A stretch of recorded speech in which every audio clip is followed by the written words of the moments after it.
প্রকাশ্যে মাদক বিক্রির অভিযোগে বরিশালের গৌরনদী টার্কি বাসস্ট্যান্ডে 1 কেজি গাঁজাসহ মহিলাকে স্থানীয়রা হাতে নাতে ধরার একটি ভিডিও সামাজিক যোগাযোগ মাধ্যমে ভাইরাল হয়েছে।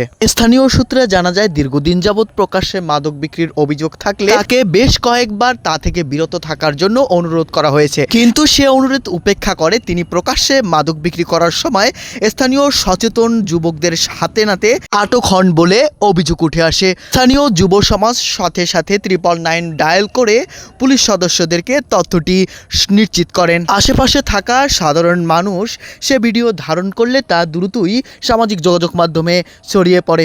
সামাজিক যোগাযোগ মাধ্যমে ছড়িয়ে পড়লে শুরু হয় নেটিজেনদের মাঝে নতুন করে আলোচনা সমালোচনা। কেউ কেউ বলেন শুধু বরিশালের এই গৌরনদীতে নয়, বাংলাদেশের অন্যান্য অঞ্চলেও রয়েছে এমন মাদক ব্যবসায়ী। তবে আমাদের সচেতনতার মাধ্যমে এই মাদক থেকে নিজেদেরকে এবং এই যুব সমাজকে মুক্ত করা সম্ভব। তবে প্রশংসায় ভাসছে এই যুব সমাজ। কেউ কেউ বলছেন পুলিশের যৌথ অভিযানে মাদক সেবনকারী আটক হলেও এমন যুব সমাজের সচেতনতার ফলে এবার মূল মাদক ব্যবসায়ীকে ধরা, এটা ছিল প্রশংসনীয় উদ্যোগ। প্রতিটি শহরে, গ্রামে এবং অঞ্চলভিত্তিক এভাবে যুব সমাজ সচেতন ভূমিকা পালন করলে দ্রুতই মাদক থেকে পরিত্রাণ মিলবে।